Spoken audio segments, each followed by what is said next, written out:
Mais conseil na kopé c'est ça que luka moya ko approcher famille wana benga ba même l'église ou bien yomo zo bato bo kitakuna na ba avocat no ensemble pour na bo sora to yo ka continuité à dossier na que ils en l'état té wana dernier conseil na kopé ça mwana jusque là ils appellent ka tarte ils a ka tarte ba profiter ba catholique église ba zo à côté moko te ba vimba to orgueil non non si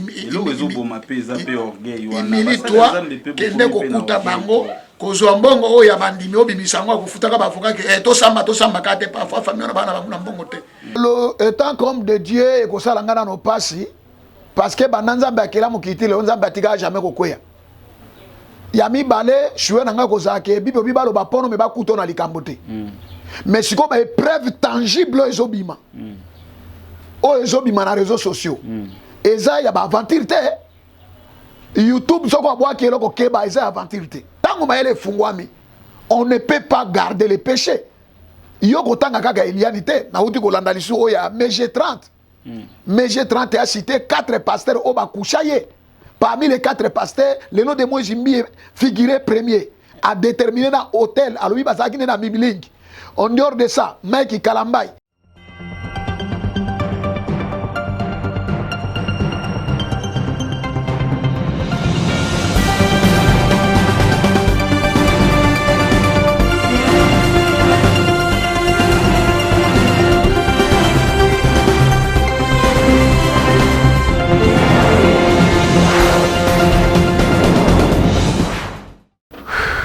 Voilà, bonjour prophète David.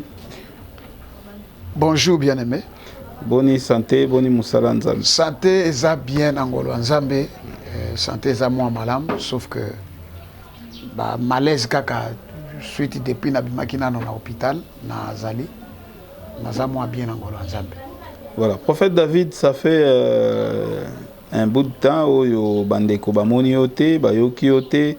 Na ba émission kasi tomoni pe makambo ebele ba makambo ebele oyo pe bozwa temps ya koloba na ba média tozomona ba fait nango na ebité neti nini okoki koloba par rapport à tout ce qui se passe actuellement neti ba makambo tozomona lelo na niveau ya ba réseaux sociaux eza makasi ezo parler na bande ko na biso ba chrétien plus na ba chrétien na bande ko na biso ba Mike Kalambay ba problème na ye ya couple na ye ndenge komi exposé na niveau ya média et puis pasteur na biso pasteur Moïse Mbi les locaux tout ozolo ba lobby déjà ba dossier comme na justice il y a Nandeko Eliane la petite fille Eliane oyo a participé à na clip na ye ya Nzembo ye oyo avec tout ce qui se passe na ba makambo boloba kabino ba prophète netini no ko ipsa bana Nzambe nyonso bazotala wa seneto.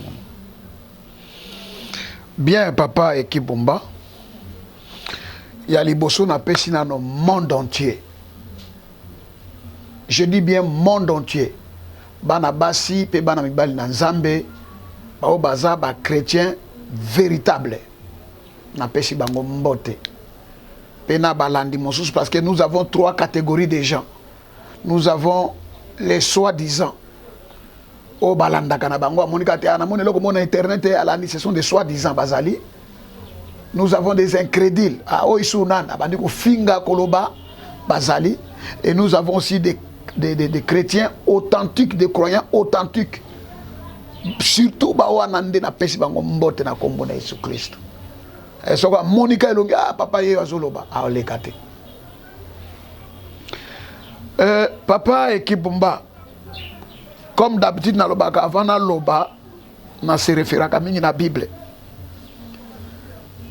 Lelo na kotanga Biblia mingi te mais na opesaka quelques écritures.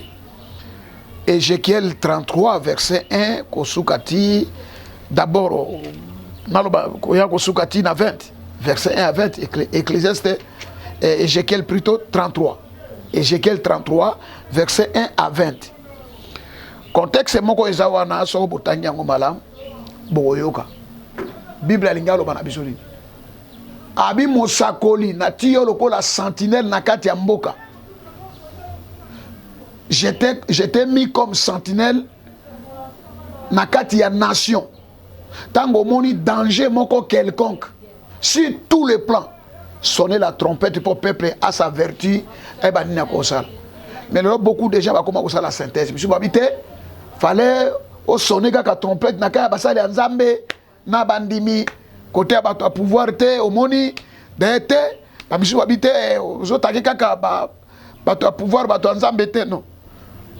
Mais je pense que quelque part, Babi que tout le monde retourne la langue français, Babi que la nature elle-même ne vous enseigne-t-il pas? Bikelamu o nzambe akeli. Et koki conseiller bisote.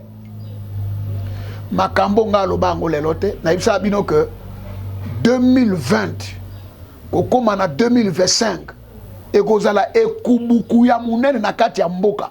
Mboka ngo Congo. Et puis na saki émission moko dernièrement, na yokaka, na gangaka na bi, oh, les héros sont tombés. Des grandes personnalités. Ba héros, ba kwei.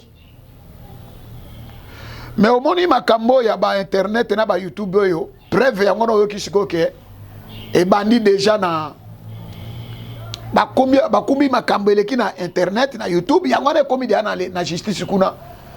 Na zalaki au courant depuis lobby batilinga image kaka lobby na bato bazalaki na kati kuna.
Voilà, prophète David, par rapport à nous surtout les capés dans les réseaux sociaux, bakofinga makambo ebele bele na ebité analyse nini okoki pe koyebisa to moi message na bandeko nyonso to batiaka ba vidéo oyo bandeko na biso pe ya ba diaspora na ba awa nyonso to ba misusu ba sans tabou makambo ebele bele na lobaka na bino papa Ekibumba, tous les diaspora wana ce sont des Congolais, ce sont mes frères.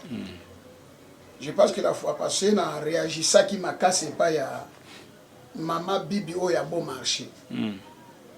Na mama mususu kona ni wana azolakela mwana na ye na poto ko atindele mbongo ya fête te banda kenda asubisi kopesa kotindele mbongo soki na ba 2016 ba parole mo mama na zolo bango na atindenga no voice na butu mutatindela yo voice na mama bibi na bon marché concernant moi na ya mwasi. Mais ba propos et moi na mobile plutôt ba propos bande ko bima et ça la kinga bien te omoni pro bande ko na biso ya poto eloko na ko biso yango eza nini poto na Congo e kabora biso te to amutu moko bref on est que tout monde soki makambo mabe bebi na mboka wa bango kuna ba telemaka félicitations à telema wana mais conseil na pesa bango so ozo telema na likambo moko lingoza na logique avec toute épreuve à l'appui na biloko ozo telemela. So moi na résistant na mboko tilelo devant les politiciens congolais, devant des grands hommes de Dieu, devant les pasteurs, na résister na mboko na yebi. Pourquoi? Parce que na memakabango tout droit vers la vérité. Ya oiza bo solo ni na memakabango bo solo. Alors les problèmes ça na ko ebiso ça que et ça madame les réseaux sociaux ils ont ngé pelisa bato su ba koma liboma na poto. Bato bakoma liboma na Congo nandeni makambo moki ata mutu akeye kosukula babwaki yango mutu akeye kosumba babwaki yango mutu abwaki soyi babwaki yango et puis le kuta ezo circuler bana nzambe bele bakufa na biloko ya réseaux sociaux mwana nanga oyo Shekina Mobutu soko Shekina nani wana asalaki audio moko avai na kati ya motuka afinga Bemba à zéro, afinga Fayulu. Oh, vidéo, voilà, je pense qu'on a dit afingi Batou na façon que Félix Chikout ne parlons pas. Pour Félix Nicolas comme une bête noire. Asa malamu asa mabenyo stu mabe. Osomona. Na lobaka na bango pe binonyo surtout que une autorité d'état ou comme ils a établi. Bolinga te boyo katolina opesa bino. Bolinga te Félix a okomaka na 5 ans etina suka. Mais ba injiri wana dede azobeta toro na abi nkai Shekina to yaki ko boma Rubero na Kinshasa kuna to banda boma bango moko Al-Qaïda ko kota na Congo o eza pays Al-Qaïda te o eza Nouvelle Jérusalem pays o nzamba akumba bo mengwa mo kilimo mbeso pani nango na bo mengwa na bitumba na biso bandi nde bitumba na biso ezoya. Alors mon fils, avant que le bel homme, il y a zolo baké Rubero ababoma qui a biso de tokité de bomi Rubero azobeta tolo na. Biso de boma ki Rubero. Mais chose grave, 3 jours après, na cathédrale ya centenaire ya Congo, na zomo na Rubero na ebembe oyo bazo commémorer. Na célébration ya célébration ya commémoration ya loi ya Musée Laurent Désiré Kabila le 16. Rubero ministre azana kati ya sa. Osomona eloko ya modèle wana obeti to longamu na bango ba bomaki ezaki Rubero yo bomaki eza o wapi omoni conséquence ya réseaux sociaux et ça la propreté na ramena kabino toujours auprès à Christ mibale belé bakenda poto wana bakoma ba PD mibale belé bakoma sikoko bomama bana bango na poto na basi na bango na nda basi belé bakoma bomama bala et ça la propreté. Bon moko ezala pe bo solo témoignage tango zo pesa na kombo ande konoza témoignage eza vrai Bemba Fayulu égal à quoi na politique ya lelo bana bango na mot à dire te signature mikanda ngoso camarade na ye na Nations Unies atindelaki ye nde balobi ke bango pe tout ba signaki na moni yango naza na oh alobi ke amoni te alobi ke ba yebisi ye ko yebisa na mutu mo sa na Nations Unies. Oui c'est vrai plan mindele banda kala eza po ba balkaniser Congo eza histoire à lelo te Mais en ce qui concerne les Rwandais, Moutakoumbi qui fonda ya ba Rwandais à côté na bango na Congo et ça Laurent Désiré Kabila. Nde Moutaya ki na bango. Ya mo temps mais qui ta benga na bango e simba ki te suko ba bomi ye. Ozomona. Voilà. Ba o baza na kati armée. Félix il faut ça de toute manière, de tout moyen. Ceux qui ba vi ke baza ba Congolais ba bunda pona Congo au cas contraire. Ba déstabiliser bango ba longola bango ba remplacer le peuple congolais. Ba grado bango baza ngo ba Congolais baza nango. Ndenge basimbi mwa est wana Beni obi mwa 2 jours na la kimia Beni za na kimia Bukavu Goma côté ya excellence nani Kamere propos na ye onga na landi yango na réseaux sociaux alobi ke amitié na ngai Rwanda na Sud Kivu non amitié aloba ndeke amitié ya Rwanda na RDC Congo wana ya nganje Congo mobimba bon na Sud Kivu comment ça dit ndio lobani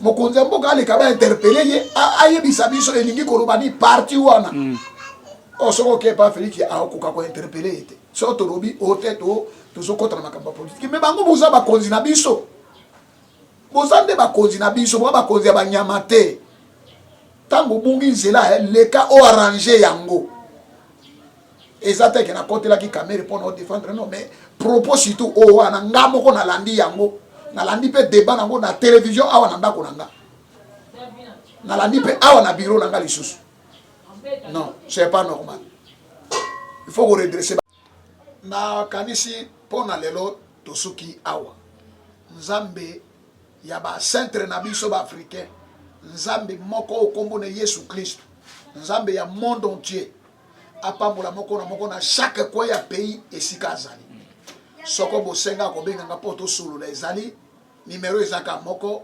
plus 243 89 43 42 605 so bobenga numéro wana vraiment toko solo la mais boyeba ke musala oyo ezosenga makoki ezosenga bato ko financer pour le reste nzambe moko ayebi. En ce qui concerne question musu ya ki pona makambo ba héritier banani ba makambo ze belé vraiment na répondre ngo na mikolo ekoya molo parce que héritier pe azaka mo na nzambe c'est un congolais na biso ah dossier ba prisonnier na yoki ba question na bino na ko répondre na Michel Koya bakonzi mboka ko kanisa bino kala mingi te basali ya nzambe pe bokomi ba espère na kotinda ba vidéo ya ba mais na lobango na lobi ke congolais surtout keli ba réseaux sociaux congolais surtout keli yango ba vidéo ya bolumbu ezo sala na toilette kuna kamati atindi ba vidéo ya bolumbu na bino bana basi oleki obimi o pasteur tele asalanga bo pasteur te asalanga bo banda asala yo wana ozaga wapi po obimisango bino ba botikale te ya bino pasteur abengi yo na biro pasteur neti afina yo na libele ganga belela bato libanda bayokango pour ceux qui passent dans vos pasteur David on a vendu bozwangate caméra micro etambola partout comme bozwangate kolo apapola bino bonana 2020 est l'année de récupération d'accomplissement de tous les prophéties que je vous ai données mais bobo sanate que na lobaki que totalité ya ba homme politique ba kokufa lokola 6 awa na Congo et kozala lokola 2 na pouvoir, 4 côtés ya ba o bazana ngamba opposition. Pe 2 grands musiciens bazolala awana Congo.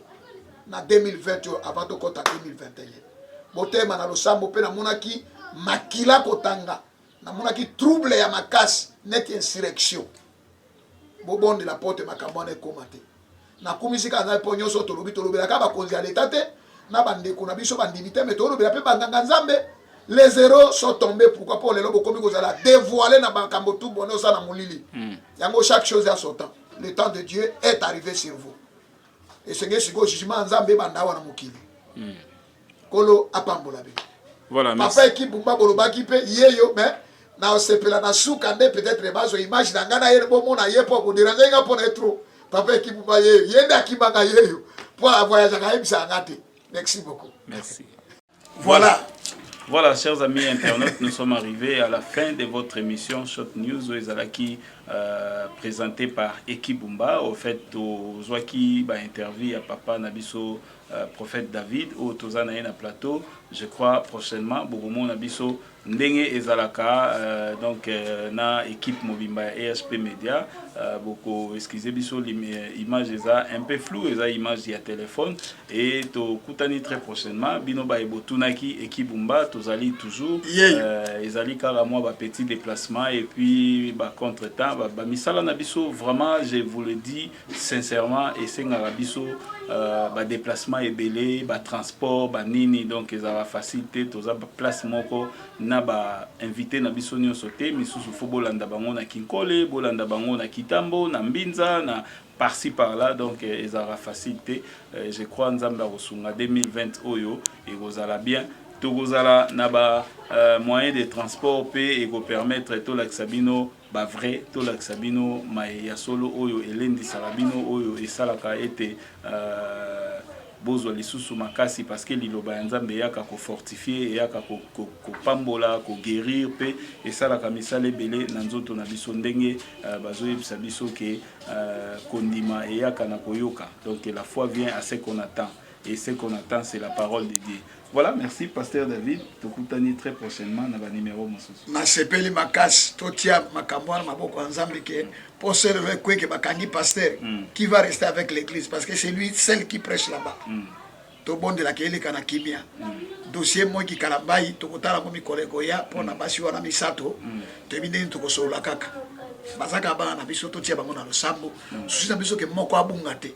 Équipe mbabolelaki équipe bayeyo tous à la peine à part à Eliane azape moi na biso traumatisé non surtout non surtout bango wana za mwana en tout cas pour na mwana wana naza touché na zuelo ko la kokonanga naza touché famille bayi bakande bako solola et puis bon mi pesa biloko na o ba avocat te parce que ba benda ka makambo pour ba mon intérêt na bango ba créer bon le terrain d'entente bon solola dans les calmes d'entente on est là qui fallait attendre jusque là ils appellent tarté ils ont tarté ba profiter ba catholique église ba zo à côté mon côté ba vimba to orgueil non si toi kende kokuta bango kozwa mbongo oyo ya bandimi obimisanga akufutaka bavuka ke to samba kate parfois famille na bana banguna mbongo te mais conseil na kopesa ezaka ke luka moya ko approcher famille wana benga bango même l'église ou bien yomoko zwa bato bokita kuna na bavoka no ensemble pour na bosola to yo kate continuité à dossier na ke eza na l'état te wana dernier conseil na kopesa mwana yomo pe utoloba azoyo kana yesu binote voilà to komi na suka to lobinde to ba na suka émission na biso ensemble na bino glory be to God gloire raison ngapana bye.